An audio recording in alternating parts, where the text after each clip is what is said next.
Okay, so now I'm going to take you through the reciprocals of the trigonometric ratios. Very much important that you take note of the word reciprocals. Trust me when I say this is not complicated. It's going to be an interesting part of trigonometry that we are going to look at. So let me just make you aware that since the beginning of this topic, we've been talking more about cos, sine, and tan. And we do know very well that the ratio for cos is adjacent over hypotenuse, sine opposite over hypotenuse, for tan is opposite over adjacent, so katua. Yes, so now we are going to be talking about the reciprocals of trigonometric ratios. So since cos is adjacent over hypotenuse, and then for this one is opposite over hypotenuse, for this one is opposite over adjacent. So the reciprocal of this, it's simply you taking h to the top and then a to the bottom. That's it. For this one, it means you take h to the top, o to the bottom. That's it. Then for this one, it would be a over o. That's what a reciprocal is. So that means if you have 1 over 2, the reciprocal of 1 over 2 is 2 over 1. The reciprocal of negative 4 over 3, this would therefore be negative 3 over 4. That's all that we are going to be talking about regarding the reciprocals. So if we have cos, then we will need to find the name for the reciprocal of cos. We will need to find a name for the reciprocal of sine, same for tan. Maybe straight away, let me get into those names. So we have, let's say, cosec, we have sec, and we have cot. It is 3 of them because it is the reciprocals of the 3 trigonometric ratios. Maybe let me give you a moment to guess, to say, for cosec, sec, and cot, which one do you think is the reciprocal of those trigonometric ratios? For example, cosec, is it the reciprocal for tan or for cos or for sine? Same for sec and cot. One thing for sure, it is easy to guess, but you may be wrong when you guess. So I'm going to show you the most easiest way to cram this thing so that you will never forget which one is the reciprocal of what. So you look at letter number 3 from these given words. So this is 1, 2, 3. What is letter number 3? Is S.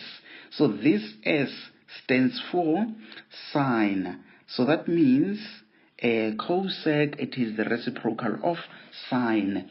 Letter number 3, 1, 2, 3. This letter is C. C for what? For cos. So that means sec is the reciprocal of cos.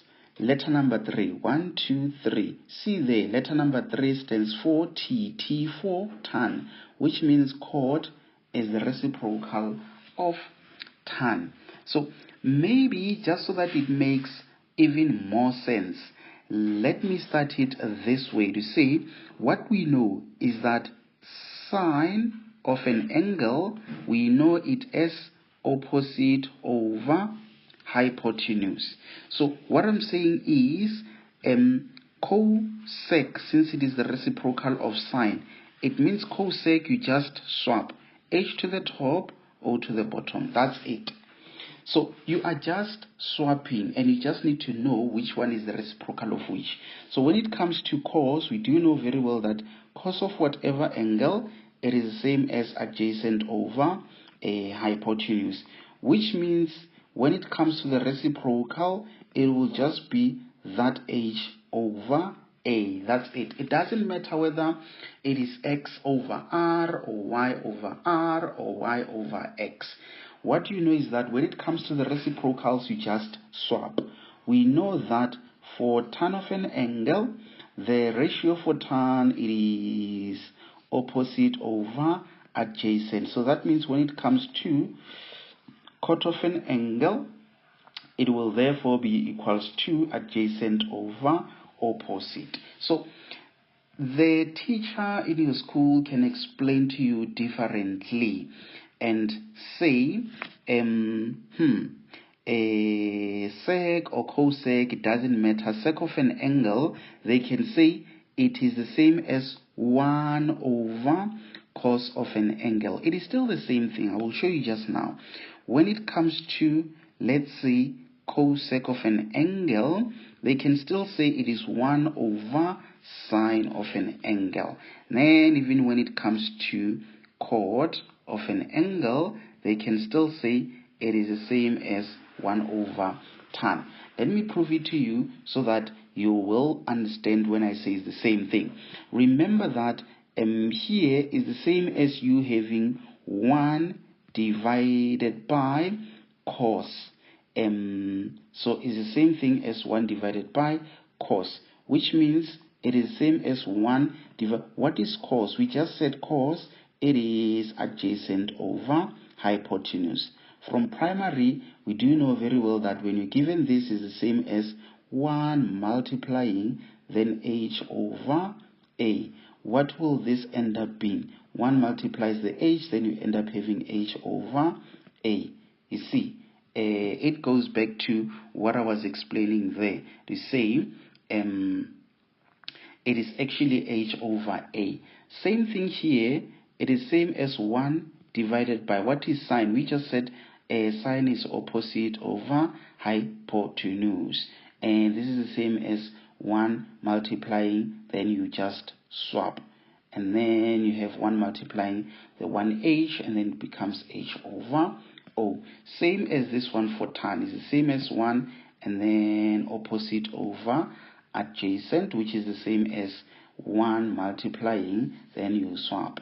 Then you have this, which ends up being 1 multiplying the 1a there, it becomes a over o. So it just depends on how you present it, but at the end of the day, it will just remain as the same thing. Very much important there. So for me, it's easier, instead of me having to say 1 over cos or sine over cos or tan, I mean 1 over cos, 1 over sine, or 1 over tan, because you will at some point have to simplify it, and it will take you to there. So that means with you knowing that you just swap, it saves you time to go through this process. That knowledge is very, very much important because it takes that shortcut.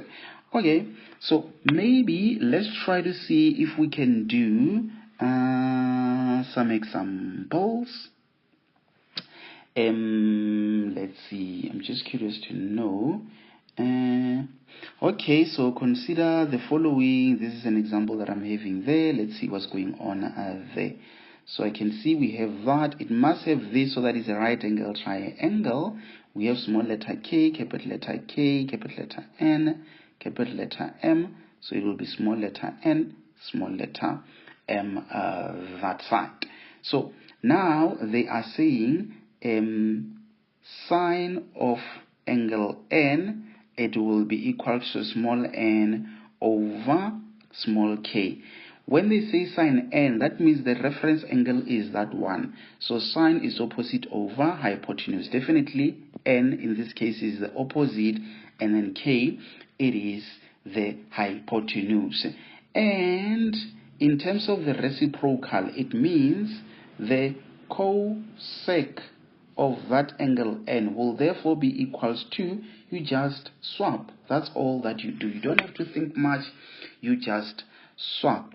And then when it comes to, let's say again, if they say cos of an n, it will definitely be, let's see, when it comes to cos adjacent, it will be small m over the hypotenuse, definitely k. So that means in terms of sec of that angle n, you don't have to think much, you just swap. That's all that you do. The nice thing about the reciprocals. So again, when it comes to what, tan, when it comes to tan of that same angle, tan should be opposite over adjacent. So that means we'll have n over m. So that means in terms of chord of that same angle will be, don't need to think too much, you just swap. That's all that you do. So that means for some reason, if you are given, let's say, cos, and then they say tan, and then they say sine, and here they can also mix and say cosec, maybe they say sec, and then they say cot. And then the question says, which one is the reciprocal of which? You always go to letter number 3. Letter number 3 is S. S for sine. So that means this is the cousin of that one. 1, 2, 3. Letter number 3 is what? Is C. So that means this is the cousin of that one. 1, 2, 3. Letter number 3 being T. T is the cousin of tan. That's how you easily work it out. Many get confused because of not knowing how to match them. But trust me when I say what I've just explained to you, very, very much important, because it will make your life very much easier. So now, let's see. Let us say, here I'm having an example where on that example they can say evaluate the following without using a calculator. Number one, they can give you something like, let's say, cosec of 45 degrees. So you see now, the reason why they say don't use a calculator is because the angle that you are given is a special angle. Very much important that you always remember that when you are dealing with 45, 30, and 60, those are special angles. That means you need to simplify this thing because it is not an equation, but it is an expression, since it does not have an equal sign. So very much important, you will need to remember how the triangle is for that one of 45 degrees. It's 1, it's square root of 2. You just need to remember that one. Very, very much important there. Okay, so now let's see what's going to happen now.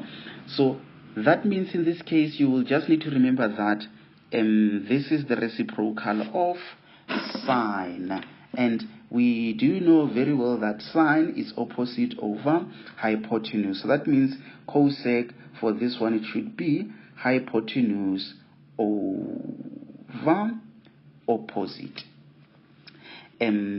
So this is how you would therefore work it out, and then you look at that angle of 45, or that special triangle for 45, and say which side will be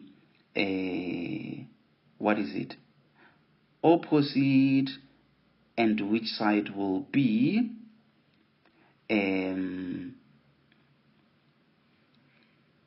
hypotenuse. Let's see, hypotenuse is definitely that one, yes. And then let's see, opposite is definitely 1, yes. Okay, let me just quickly confirm something. Let's see. I don't know why, but I'm just suspecting something there. Okay, I just wanted to verify that I've got those triangles drawn correctly. Yes, it is drawn correctly. So that means our hypotenuse should be square root of 2 over opposite being 1, and this is supposed to be square root of 2. Yes, as an answer to that. Okay, then it's fine. So now we need to jump onto maybe question number 2. Then question number 2, there we are having seg 30 degrees that you multiply it by tan of 60 degrees. So again, we will say for a sec, it is the cousin of cos, which is adjacent over hypotenuse. So that means here is going to be hypotenuse over adjacent. That you will need to multiply it by what you already know for tan, which is opposite over adjacent. But be careful in terms of the special angles. So that means you will need to go to that special angle of 30. So for 30, so very much important that you know these diagrams by heart, because otherwise if not, you're going to be in a big trouble. So the hypotenuse for that special angle of 30 is definitely 2 over adjacent is square root of 3 that you will need to multiply it by. Opposite is 1. Adjacent again it is okay, I'm running out of space there. Square root of 3, of which, if you remember, we said this will multiply that will multiply. So you have 2 times 1, which is 2 over this ones. If you remember, we said you'll just have 1 square root, then you have 3 multiplying the 3, which becomes 9. So it's like you have 2 over square root of 9, of which square root of 9, definitely that is 3. So the final answer ends up being 2 over 3. Very much important on that one. Maybe let's see. Okay, I might need to insert a blank page there, just so that I've got enough space to write on. Okay, then it's fine. Let's look at another example. Let's see what's happening here. Calculate the following, and they say rounded off to 2 decimal places. Okay, this is example B. We are done with example A. So for this example, you are given chord 26 degrees. What did I say?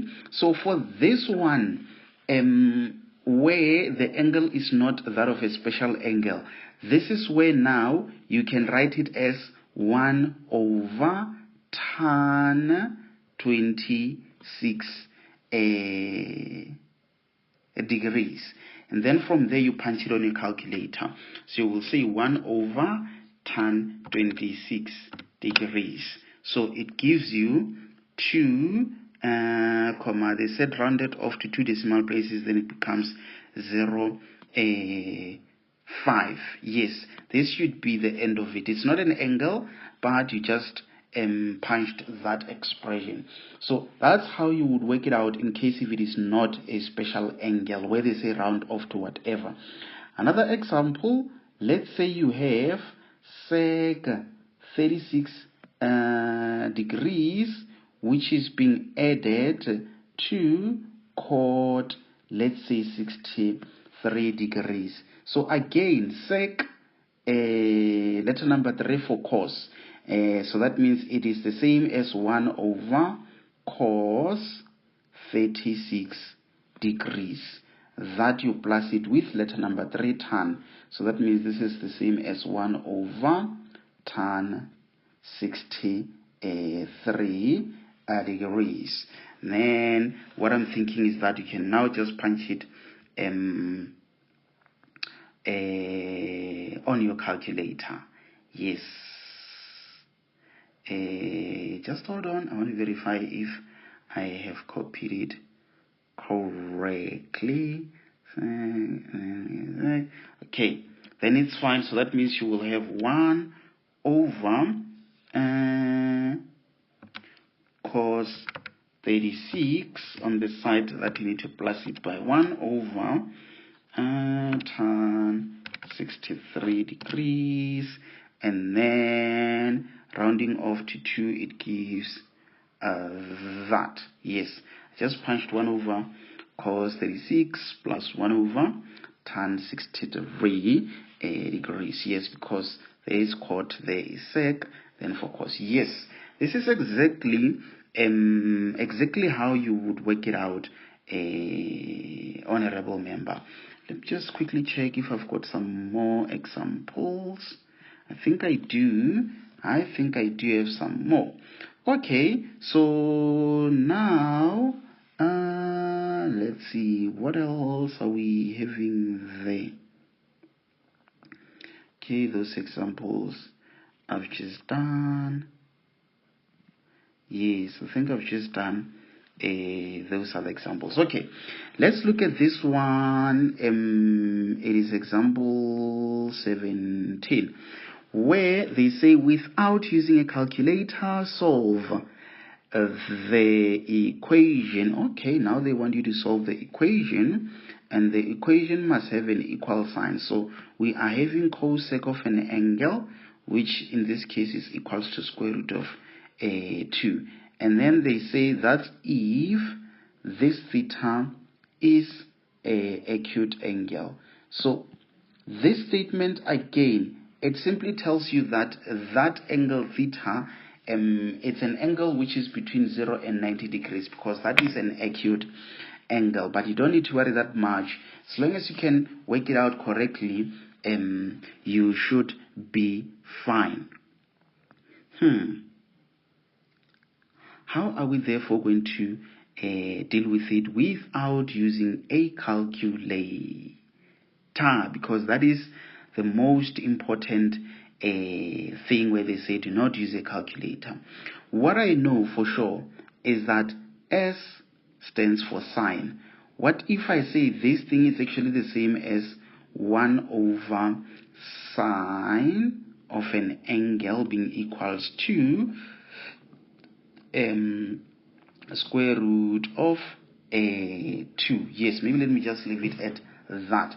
I'm just trying to rewrite it such that on the left I want to remain with sine. So if I want to remain with sine, that means I've got fraction on the left. I will also force this one to be a fraction, and then I will cross multiply, which means I will end up having this multiplying with that, this multiplying with that. So I have square root of 2 multiplying sine of an angle, which should be equals to 1 times 1, which is 1. Then if I want to remove this, I will have to divide by that on both sides so that it cancels. Then I'm having sine of an angle, which will be equals to 1 over 2. So this ratio, for the fact that they said without using a calculator, I must, in my mind, think of those special angles, because those are the ones where no calculator is required. If you remember, we have the one for 30 degrees, where we have square root of 3 here, we have 1, we have 2, and then another one for 45. So 45 can be there, where we have 1, 1, and then square root of 2. Let me do another one for 60. So the moment they say without using a calculator, first thing that comes to my mind is by consulting with the special angles, whereby on what I'm working on, you see this square root of 2, it actually takes me to the special angle that has square root of 2, which is this one of 45. So that's where I will actually go. And what I know is that definitely sine, if you remember, is the same as opposite over hypotenuse. So that means 1 if it's my opposite, square root of 2 if it's my hypotenuse. Let's see if it suits.